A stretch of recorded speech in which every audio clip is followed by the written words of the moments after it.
and welcome to Crimes Through Time, where I talk about snapshots of crime history. This episode we are travelling back to 1870s Brighton on the English coast. Christiana Edmonds was in love. The object of her desire, Dr. Charles Beard, tall, handsome and extremely prepossessing of demeanour, which is 19th century English for very attractive. But when Dr. Beard ended their friendship, Christiana made a plan that would leave an innocent 4-year-old boy dead. She was born the 3rd of October 1828 in Margate, the daughter of Benjamin William Edmonds, a very successful architect who had designed the Holy Trinity Church and the lighthouse at the end of Margate Pier. In the 1870s, 42-year-old Christiana was living with her widowed mother Anne Byrne in Gloucester Place, Brighton. She was a woman with an independent income and was described as very pretty. Across the road was the surgery of Dr. Charles Beard, where he lived with his wife Emily. Charles soon caught the eye of Christiana, and she began a friendship with the handsome doctor, which would later be described as one that seemed to have ripened into a state of things which did not ordinarily exist between medical advisor and his patient. The relationship continued for about a year, but by September 1870 Charles wanted to end the affair. Christiana could not let him go. It caused her to carry out a plan that would wildly escalate. Christiana visited Emily Beard at home, bringing her a gift of chocolate creams. After eating the chocolate, Emily became very unwell, vomiting profusely. She recovered but commented that the chocolates were very disagreeable in taste. Charles suspected his wife had been poisoned and that Christiana was the culprit. However, he kept his suspicions to himself, presumably in order to prevent the details of an affair becoming public and the scandal that would have caused. The plan had backfired. Emily was still alive, and Charles's decision to end their relationship was strengthened by his suspicions. Instead of accepting his choice and removing herself from their marriage, tending to her broken heart and looking for love elsewhere, Christiana upped the stakes. She formulated a scheme to divert suspicion from her and onto John Maynard, a local confectioner. She acquired the poison strychnine from a chemist, Isaac Garrett. Strychnine is a white, odourless but bitter-tasting crystalline powder. It is a very strong poison, and only a very small amount is needed to produce severe symptoms in a person. It was usually used as a pesticide, and this is the reason Christiana gave for the large quantity she was purchasing: that she was killing cats that were ruining her garden. Her first attempt was to poison chocolate creams from Maynard's and to leave them in shops around the town, with the hopes that customers and shopkeepers would eat them and become ill, and blame John Maynard. This failed. The amount of chocolate she was buying was beginning to attract attention, so she started to pay young boys to go and make the purchases for her. After one of these purchases, the young boy brought back a bag of chocolates to Christiana. She opened the bag and commented that the chocolates were too big and that he was to return them for smaller ones. It is alleged that she poisoned that bag with strychnine, with the hope that when they were returned to the shop and put back out for sale, customers would become ill after buying the chocolate directly from the shop. Unfortunately, this time she was successful. 4-year-old Sidney Barker was on holiday in Brighton with his uncle. Within half an hour of eating some chocolate creams from Maynard's, little Sidney was dead. An inquest was held for the death of Sidney. Christiana was sure that this would lead to John Maynard's conviction for murder, and therefore it would be presumed that he would be blamed for all previous poisonings too. She even went as far as testifying at that inquest that she had been also gotten sick eating chocolate creams from Maynard's. The Brighton coroner, David Black, ruled that Sidney's death was accidental.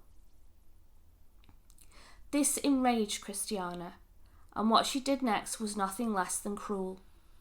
She wrote 3 anonymous letters to Sidney's father, first signed an old inhabitant and a seeker of justice, the second C.G.B., Dr. Beard's initials, and third, a London tradesman now a visitor at Brighton.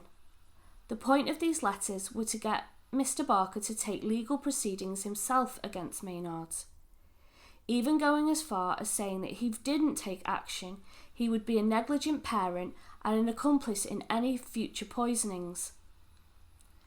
The grieving father chose to ignore these letters and didn't take any action against Maynard, but they were turned into the police. Did Christiana stop, cut her losses and move on? Of course not. She continued her poisoning spree, this time by sending fruit and cake laced with arsenic, one to Emily Beard, one to another Brighton resident, Mrs. Boys, and one to Isaac Garrett, the chemist, as well as one to herself, to try and give the impression that she too was being targeted by the poisoner. Emily again became violently ill. This time Dr. Beard didn't stay quiet and reported to the police that he believed Christiana Edmonds was the poisoner, responsible for all the recent illnesses and for the death of Sidney Barker. Christiana was originally arrested for the attempted murder of Emily Beard and Mrs. Boys. When investigating, police found that Christiana had bought both strychnine and arsenic. A witness, Adam May, was found to be one of the young boys she used to purchase chocolate from Maynard's and to collect the poisons from the chemist. Her handwriting was also found to match the letters to the Barkers and to the addresses on the parcels. Due to this, she was charged with the murder of Sidney Barker. At this time, murder carried a death sentence, and so it was the practice to only try the most serious crime the suspect was charged with. The committal hearings were held in lieu, but public feeling was so against Christiana it was determined she was unlikely to get a fair trial, and the case was moved to the Central Criminal Courts in London, known as the Old Bailey. The trial began in January 1872. The prosecution case was simple. Christiana poisoned the chocolates that killed Sidney Barker. The defence did not deny this.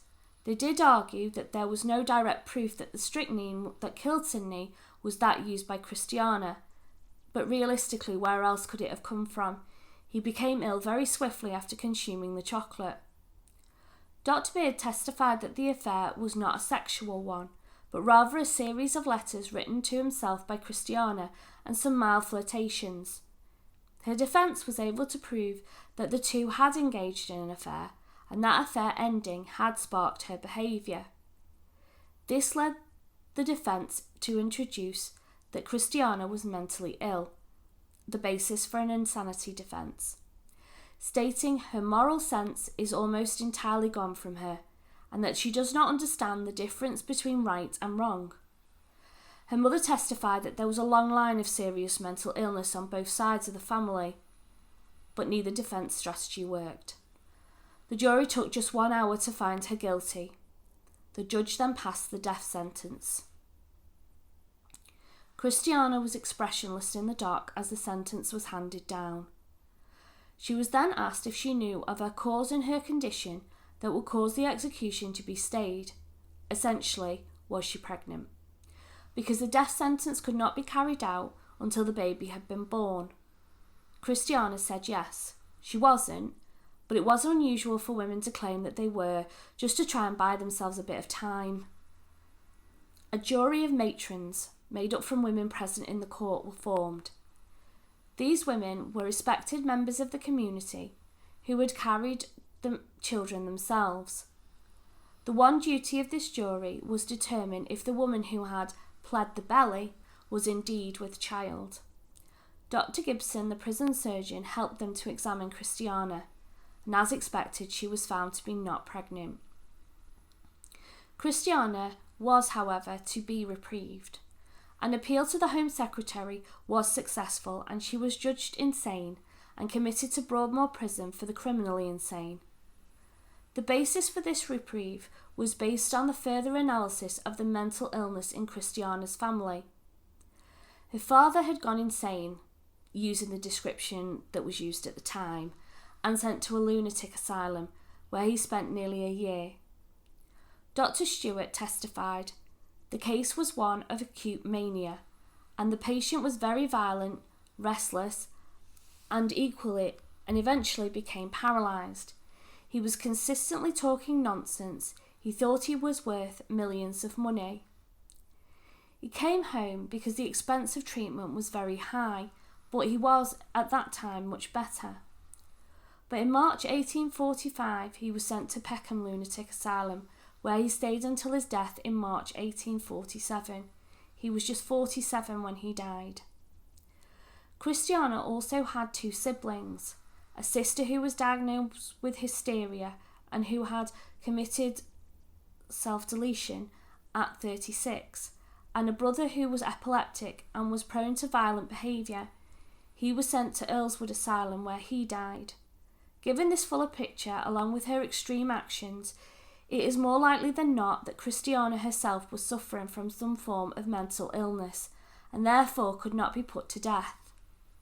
Christiana Edmonds spent the rest of her life at Broadmoor, passing away in 1907. Thank you for listening. I look forward to welcoming you in the next video.